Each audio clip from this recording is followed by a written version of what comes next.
Welcome everyone to the Coyote Creek Watershed Tour. We will share the beauty, wonder, and people who enjoy this creek and nature in the southern San Francisco Bay Area. Today we'll learn about our urban wildlife and how to truly look for and appreciate it. All it takes is a bit of curiosity, observation, and getting to know some cool folks, aka naturalists. Our presenters will share their passion for nature and how they were inspired to delve deeper into its realm as self-taught nature enthusiasts. My name is Deb Kramer, Executive Director of Keep Coyote Creek Beautiful, and I'll be your moderator today. Nature is so healing.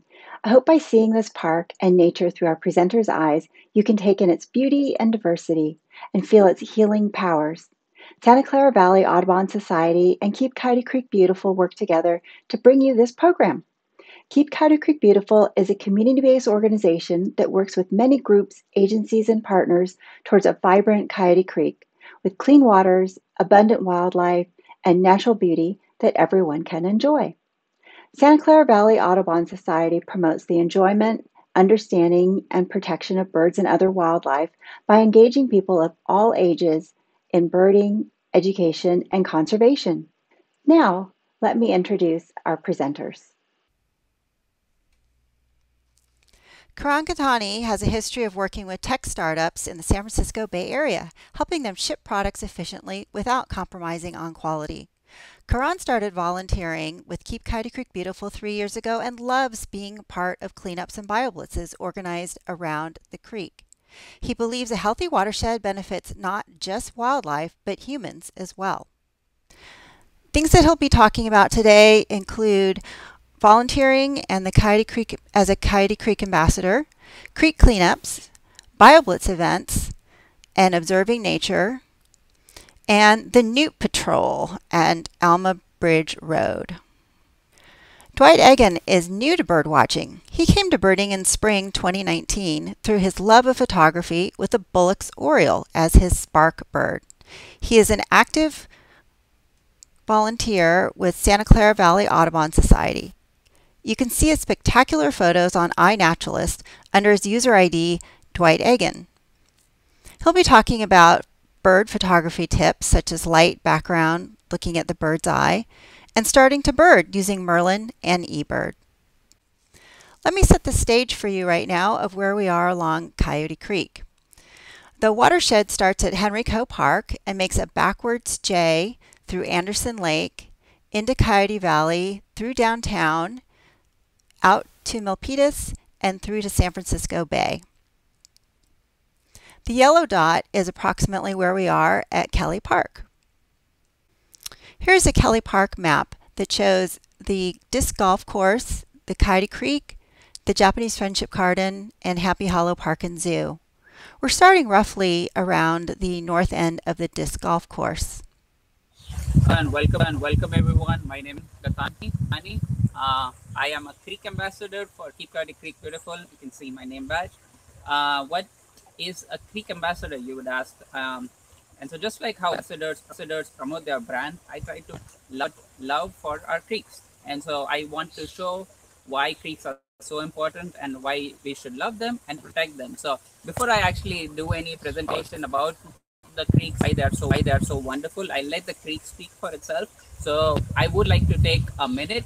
And so if you are at home or at work, just not driving, please close your eyes for a minute and just soak in all the sounds that you hear besides the creek. Okay, and so I'll keep time for a minute, but close your eyes and just try to absorb everything that you can hear around you in this video. So keeping time. All right, everyone, close your eyes. If someone is not closing, close your eyes.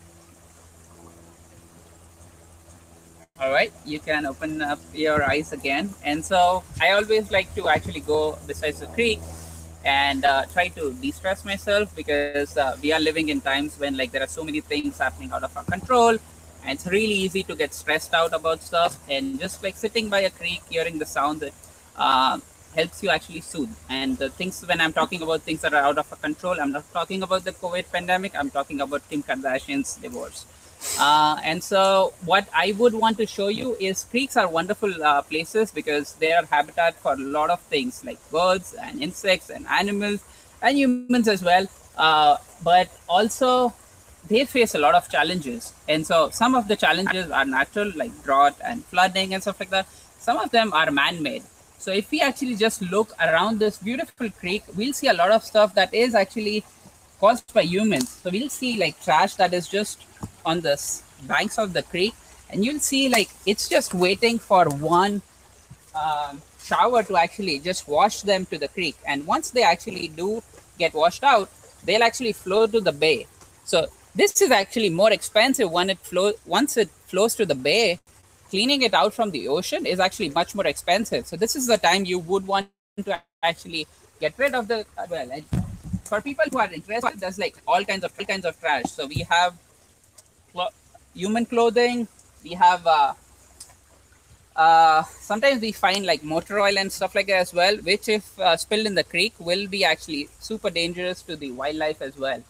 And this year we have started to see a unique kind of trash that is something that we haven't started to see before, and that's these face masks. So you can tell this trash actually originated after 2020. And so you can tell like by what kind of trash it is, at what year it started to originate and when it was dumped and stuff like that as well.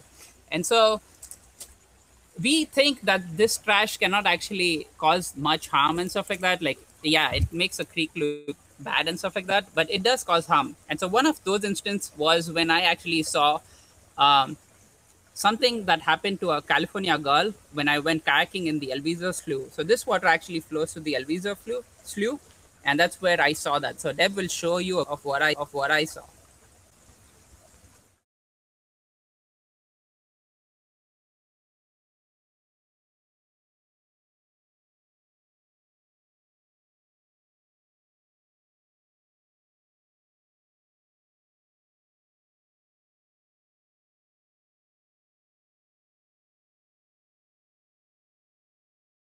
Um, so usually, people who live in encampments around the creek are someone who would hang out. Usually, we have very few people can access the creek directly, and like the places that it's kind of to go because the slope is too steep and stuff like that. But we do have encampments around the creek.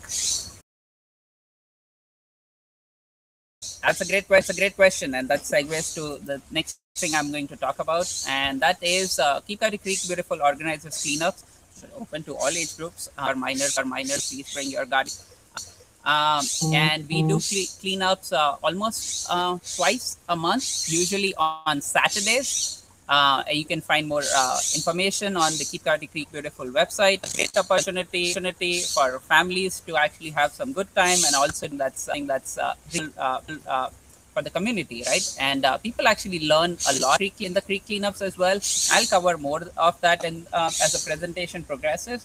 But you would be surprised, like whenever we the people that come in, it's really easy to get overwhelmed with the single pieces of trash, and you're like, yeah, I'm just gonna pick this one piece of trash. It's not gonna make a difference. When everyone collectively works on it, it actually makes a difference because Deb will actually show a video of what changes just a handful of volunteers can actually make. So Deb, if you want to play the video of creek cleanups, it is really powerful when we actually get to do that.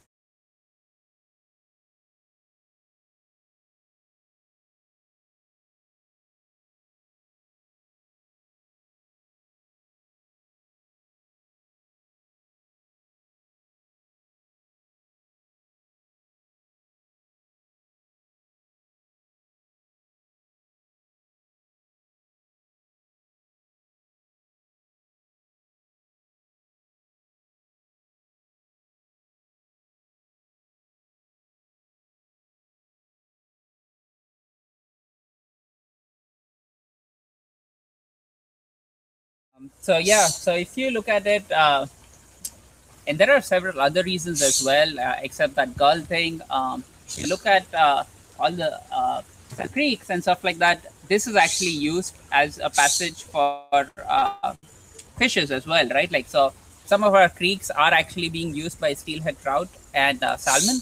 And when we have trash in the creeks, they actually cause. So what happens is, just to give you a 101 on salmon and steelhead trout, what happens is they spend most of their times in the ocean, and when they want to start a family or whatever, they'll actually start swimming upriver or up creek, and they will actually thing, and their entire purpose for salmon, steelhead trout, is to actually this location where they actually were spawned, so they actually can find out where they actually were laid as eggs, and they want to return to that same spot because they had a good childhood.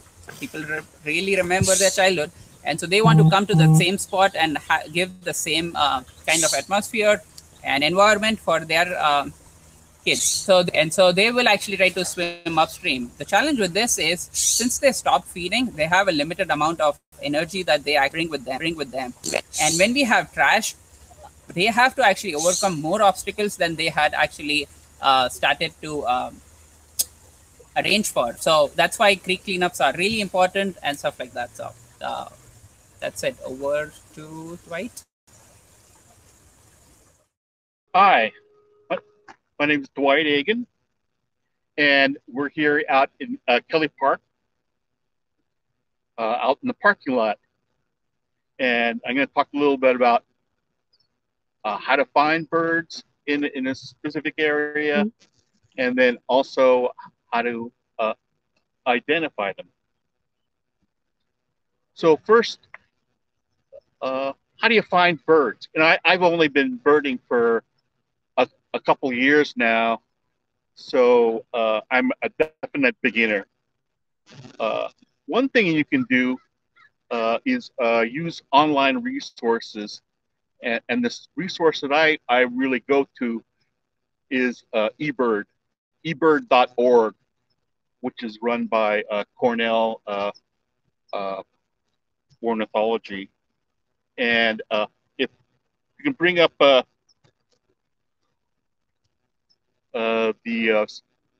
slide shot of eBird output, and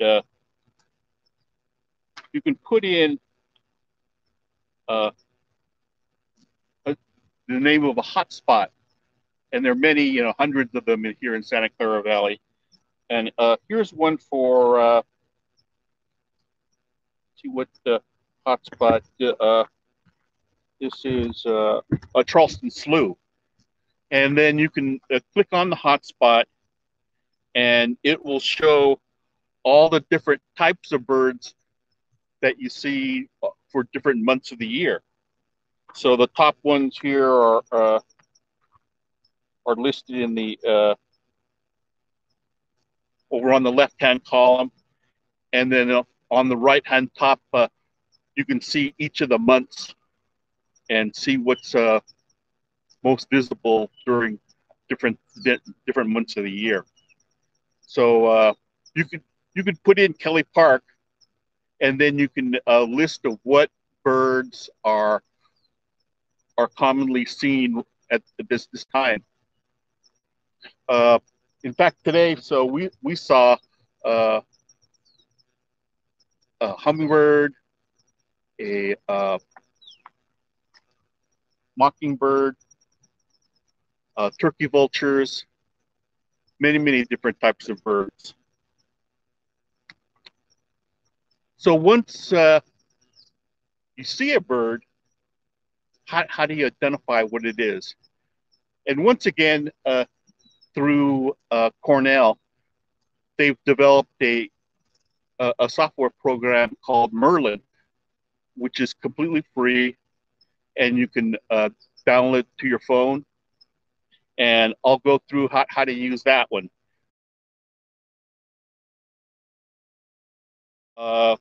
Open Merlin. Here's the first slide, and you can say start bird ID, or you can use a photograph in it, or it says explore birds, and you can just general look at different types of birds. So after you click on Start Bird ID, let's go to the next slide. And here it asks, where did you see the bird? So you can click on a current location, or click on a map. It'll bring up Google Maps. Or here are some cities that I've seen that I've recently looked at. So the next slide, after you click on where did you see the bird, I put in just a current location. And then it says, when did you see the bird? And you can put what date it is. So I did this a couple days ago. So I put in May 3rd, and you just choose that, click on that. And then it goes to the next slide. It says, okay, what size of the bird? So here are some birds that are very common that you know about: a sparrow, a crow, raven, and a goose. And you click on what size the bird is. So I was doing this at home, and I saw a little sparrow. So I click on that, and you go next. Yeah, what were the main colors? So you can put up to 1 to 3 different colors. So I put in that it was a buff brown and gray and some yellow. So then that's all the questions you really have to answer. And you click next, and then so it says, what was the bird doing? So I recently put out my bird feeders again, and so it was eating in a feeder. So it could be swimming or on the ground or in trees, fence, or soaring. So I put it on the feeder.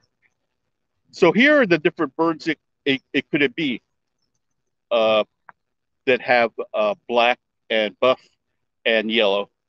And in fact, the bird I saw was the second one, lesser goldfinch.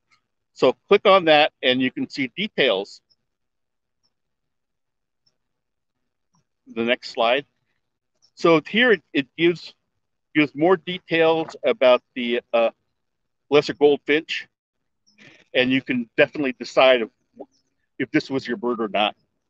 And you can also go to a map. So the next slide will show a map of where they're hanging out. So it says here during, in our area, they're here year round. So you can click then, this is my bird, and then it'll keep track of it for you. So that's a really good way I found for identifying birds.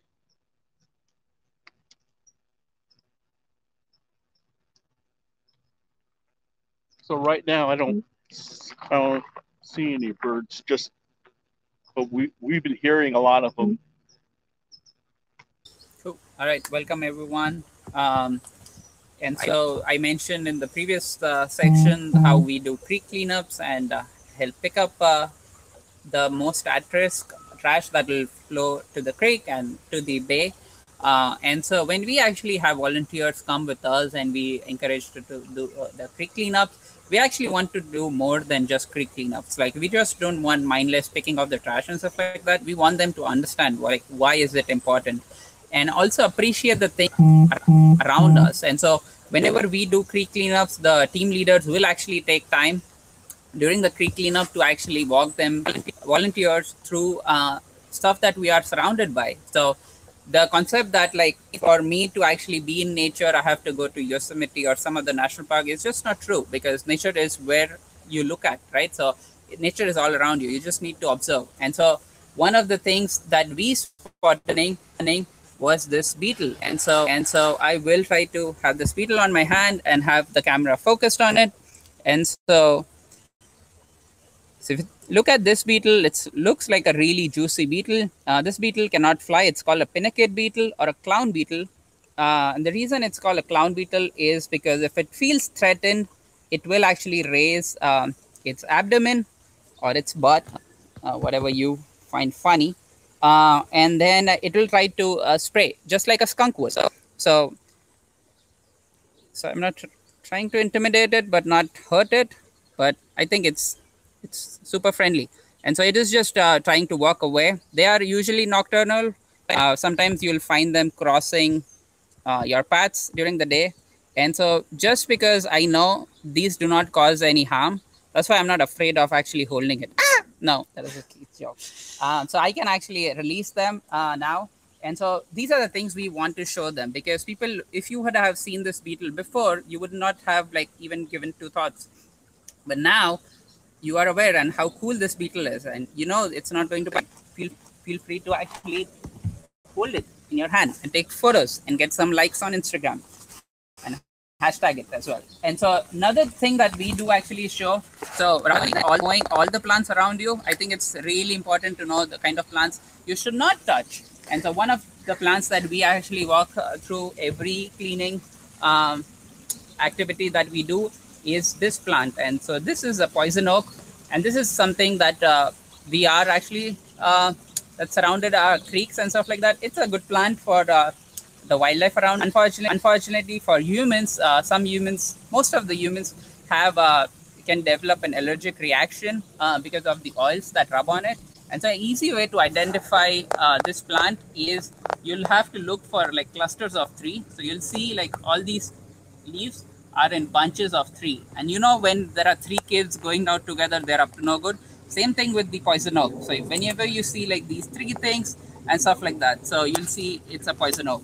And again, so when people attend more and more, they start learning and stuff like that. We do have another event that Coyote Creek organizes, and that is a BioBlitz. And for folks who are not aware of what a BioBlitz is, it's just an activity wherein we choose a time of day, a place, we go over there. You have people who are actually subject matter experts in like specific areas. Some people are generalists, all of them are naturalists, and they have like all of them have their niche where some people are super passionate about birds, insects, plants, mushrooms and stuff like that.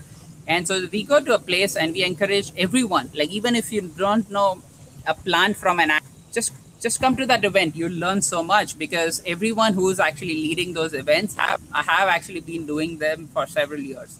And so at BioBlitz, we actually use an app called iNaturalist when we go and we document all the flora and fauna in that region, and we different seasons to just see how the flora and fauna changes season after season. And you can actually see a lot of trends. So all the observation that we make is actually stored in a database. Scientific researchers actually leverage. Whatever you're doing is just not mindless fun. It is actually helping. There's a bigger cause to that as well, and it serves a bigger purpose. And I remember, so let's have Deb roll a BioBlitz video for y'all to get an idea about how it works. So let's run that.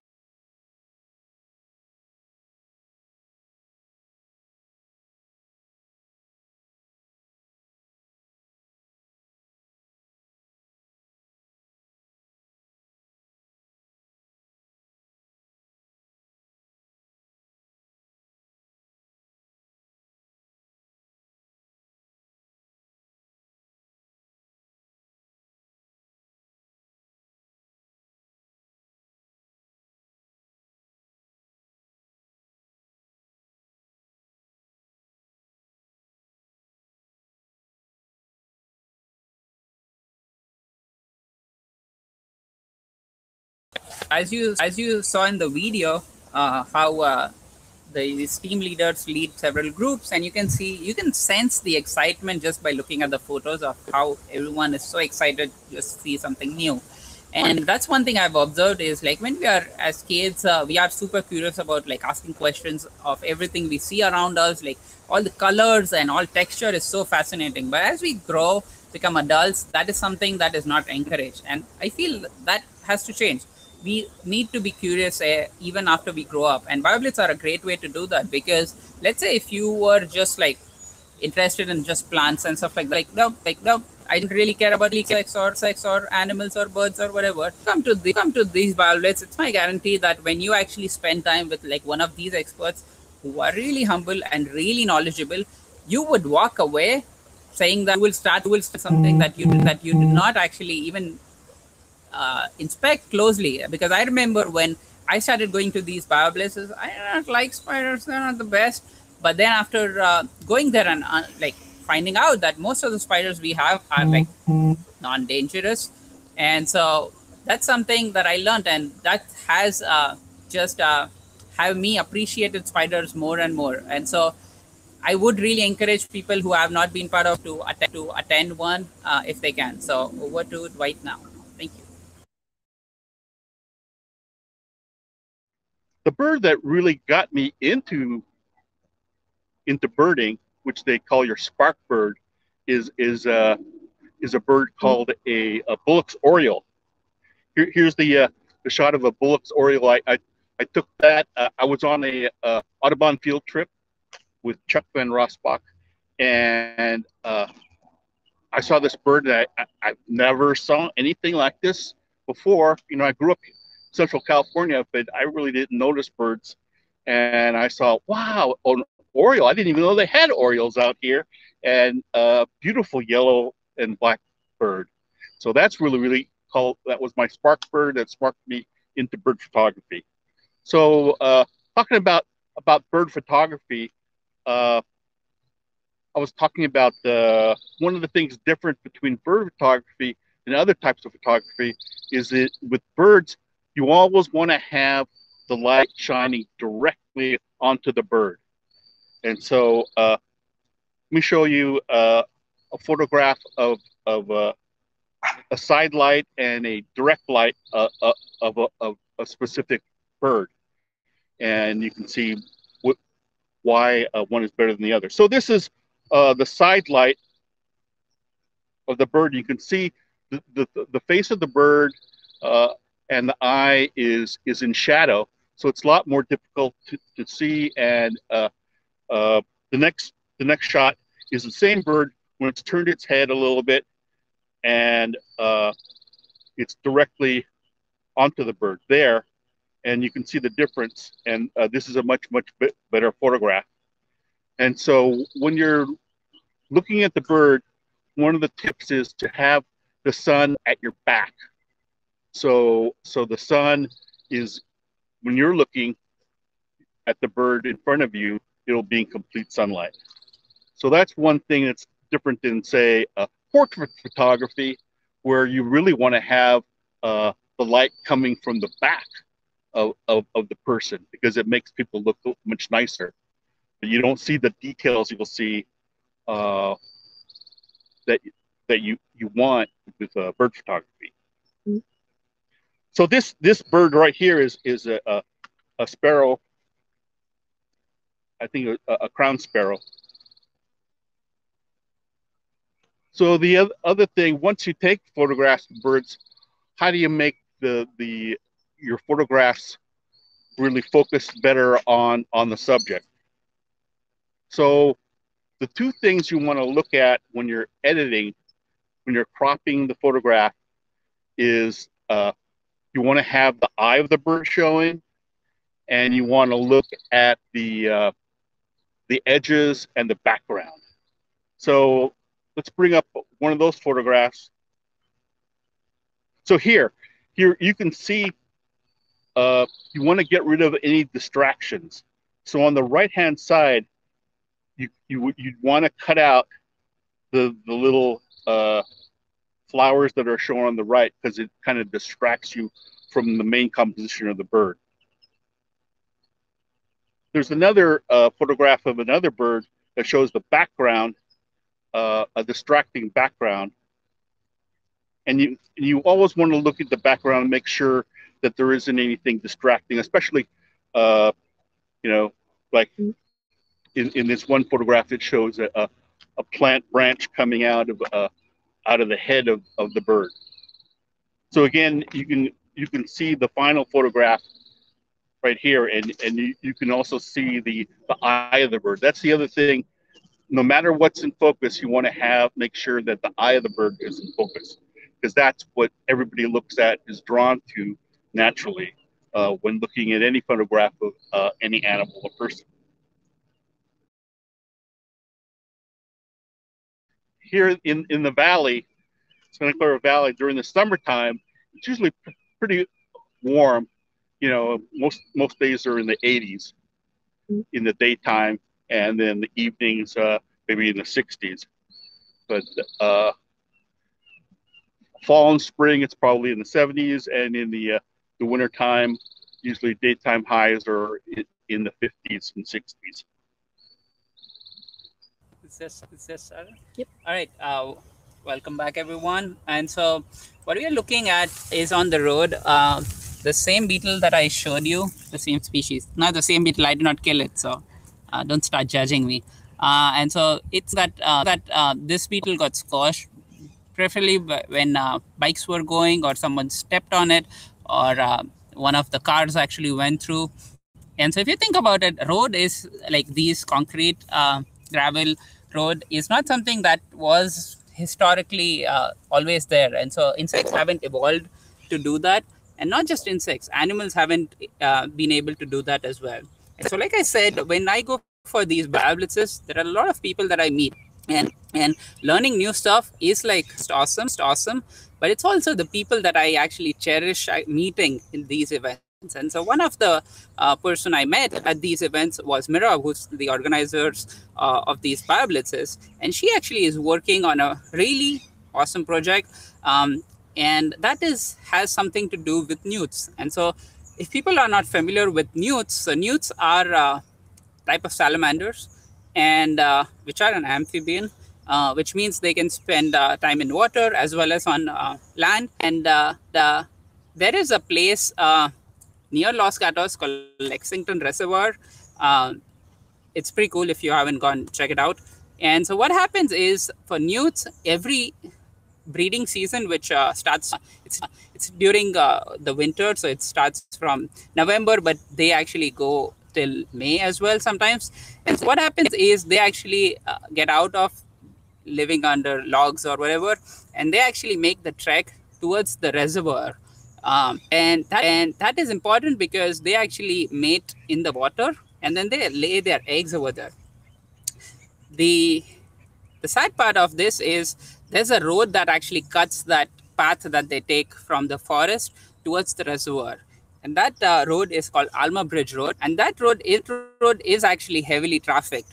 And that ends up causing is all these newts, and newts are pretty slow when they're walking. And so what happens is they are really slow to cross, just like as this beetle, which is pretty slow as well. So they try to cross the roads at night and stuff like that. And they're like not that big. They're maybe this big, like 2 inches, 3 inches. And the cars actually do not look at them because they're not like as big as a mountain lion or something. I mean, mountain lions get killed as well.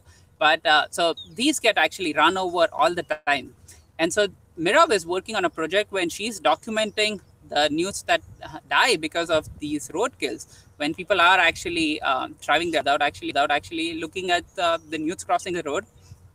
Till date has started doing it since 2017. She and a group of other citizens, and they have documented more than 1,000 newts dying every year till date. So every year on average about 5,000 newts.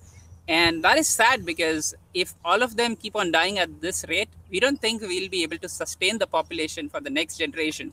And so this is really important because the group actually that I'm now part of, we actually go to the location and document the dead newts, and we try to measure their size and stuff like that. And we store all of that in a database. And this data, which has GPS coordinates, so we know which are like the hots they actually try to cross and stuff like that, we present it to the local authorities like Mid-Penn and Santa Clara County Parks.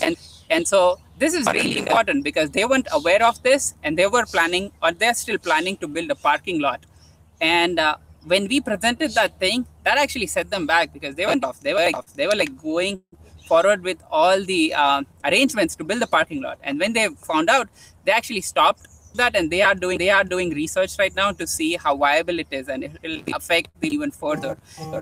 And so they will show you a video about like newts, and they're just beautiful, but it's a sad state that they actually get squished by all these cars and stuff like that. So just watch the video.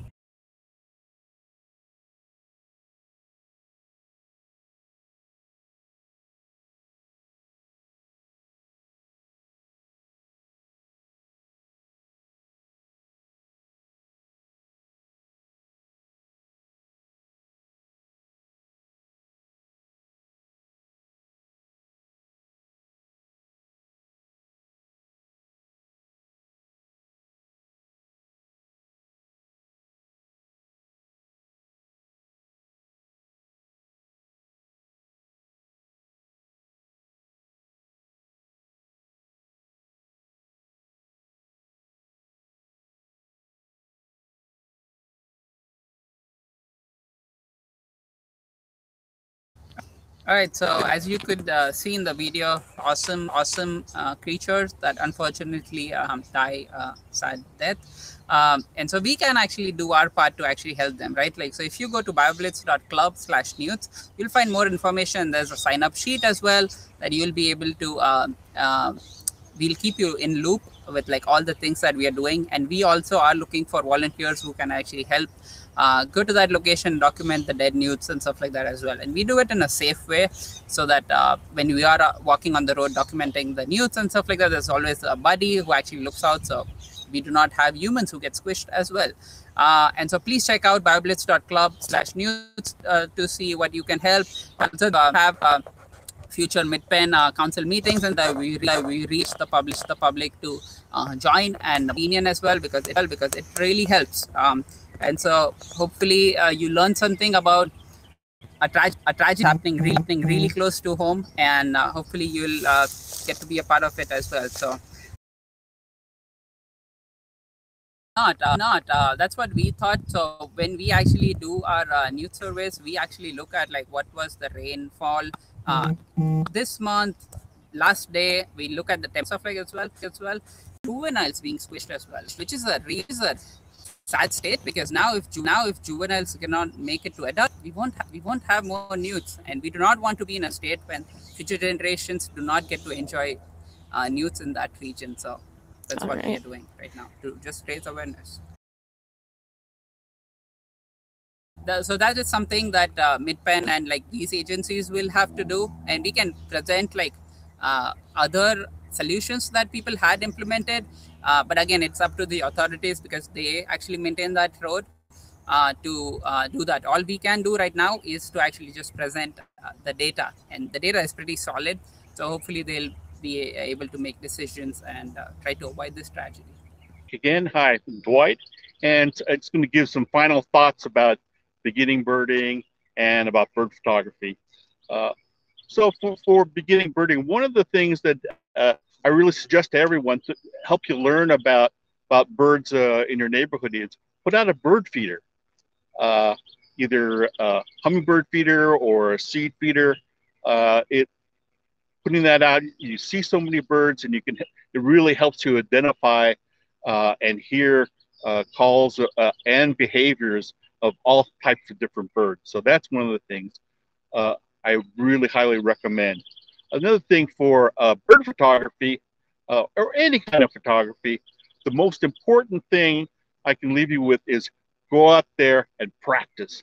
Go out and shoot. That's really the most important thing to help you progress. So if you can go out at least once a week, that's great, or even more than once a week, even better. So my favorite bird photos, I been trying to take photographs of flying birds in flight. So I have some great photographs of some terns, that diving harrier, also in flight. They fly really low. You can get some great photographs of them just going overhead. In terms of cameras, yeah, really a phone camera is difficult to take birds anything up close. Maybe you could take some in a bird feeder, that might work. But most photography, you're going to want to use a regular camera. And so I used to use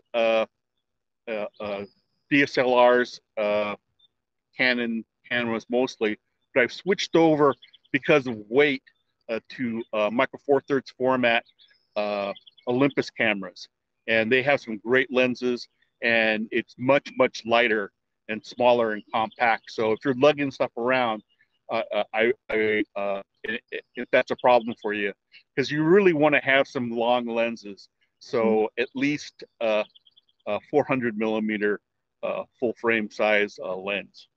All right. I would want to thank every single one of you who actually went out of your way and attended this tour with us. Hopefully you had as much fun listening to me, as much fun as I had presenting. Hopefully you get to learn something new today, and that's the point of all these events, is to make sure people learn something that they weren't aware of before.